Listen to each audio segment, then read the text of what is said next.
resources we have on this earth that we use as humans could eventually lead one day to our doomsday. Well, I had never thought of them in that way until I educated myself.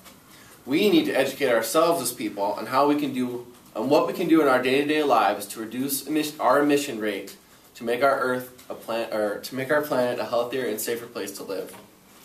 I've been highly interested in this issue, and I'm also strongly in favor of the Pickens Plan, and I hope after this speech you guys will too. The Pickens Plan is an energy policy proposal developed to reduce our dependency that we have on oil and coal due to their lasting effects in the atmosphere with the large amount of carbon emissions in the atmosphere. The plan also proposes alternative solutions to ways that we can become less dependable on those resources. In this speech, I will explain what the emissions are, where they come from, and how bad our actual situation is, as well as the proposals that the Pickens Plan plans to change that.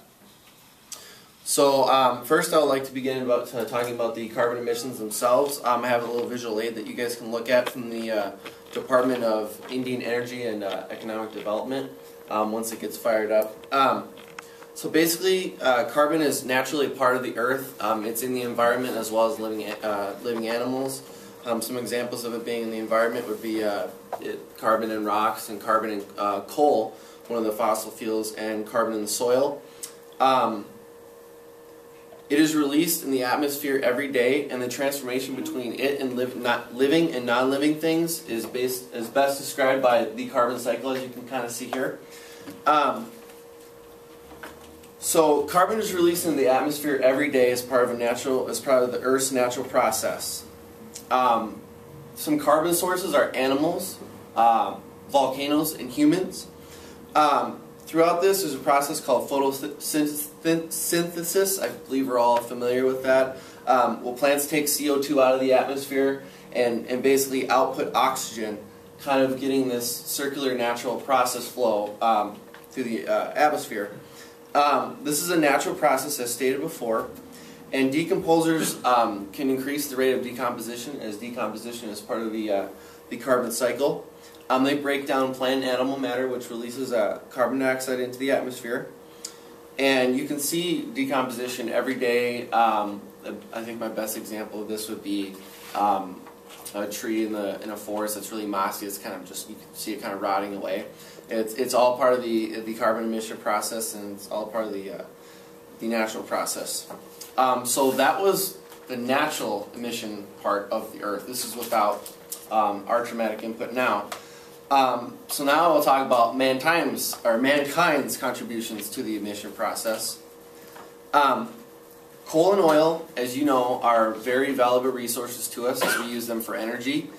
They contain, however, large amounts of carbon stored inside of them, and humans began harvesting them for energy in the beginning of the industrial age, mainly because they're very highly efficient in what they do, which is provide energy for us.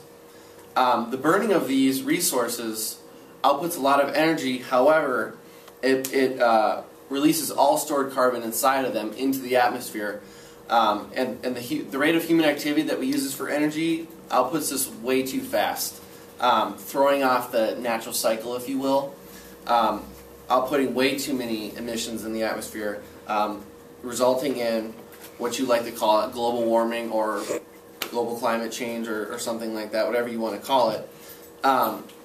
This throws off the natural cycle by the increased output, and the plants and decomposers can't keep up with the increased output of CO2. And then one of the most alarming things about this is we're so dependent on it that it keeps increasing every single year as time goes on. You want to go over to the video? Should go off to the video. Nope, don't click that. Go off to the slideshow. I have a video to show you about what the emission process is like. Just kidding. Yep. You should be able to click play on it. States, that being emissions from power plants.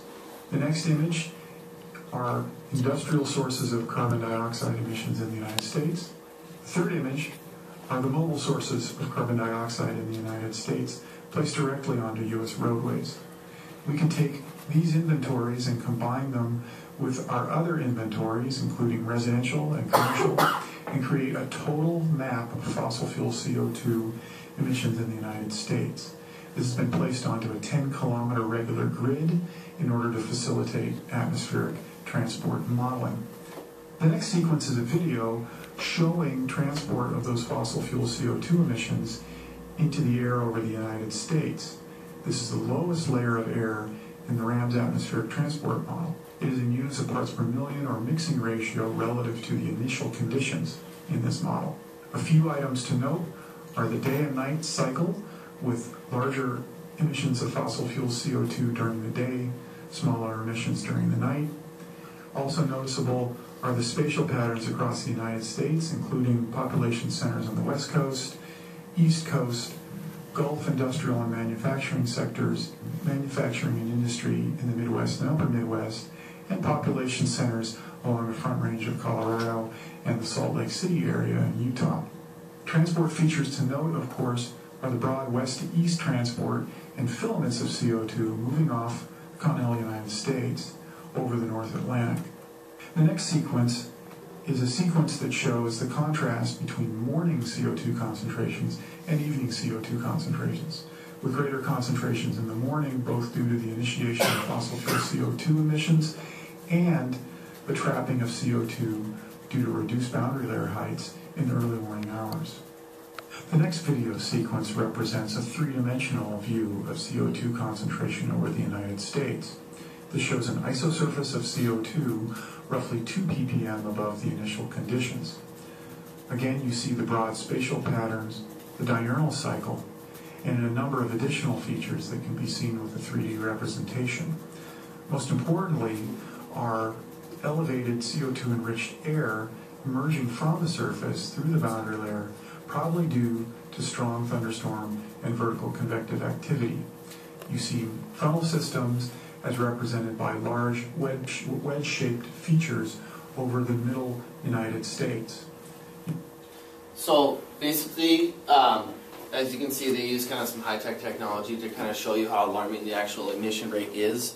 Kind of looking at the video, you can almost see it's kind of like, it looks like the map is pulsating every day with just the amount of CO2 emissions that are being pumped out of just the United States every day. So watching that video can be kind of alarming. So now that you have more of a background on what our carbon emission is like, now I'm going to talk about how the Pickens Plan would help us solve those emission woes.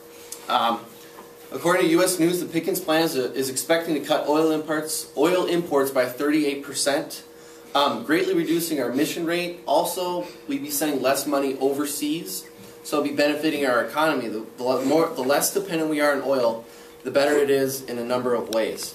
The proposals, as we've talked about earlier, were the wind turbines and the renewable gas.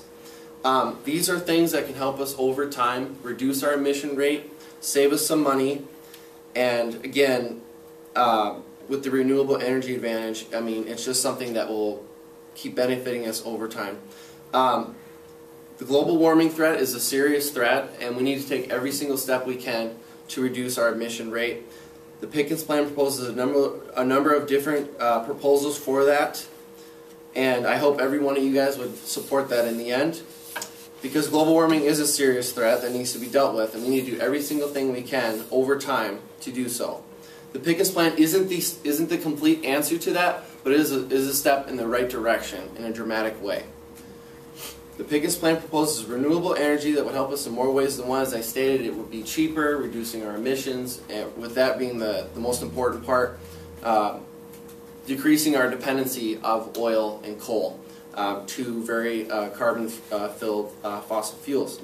I hope you gain an insight as to how alarming our emission situation is, and I also hope you support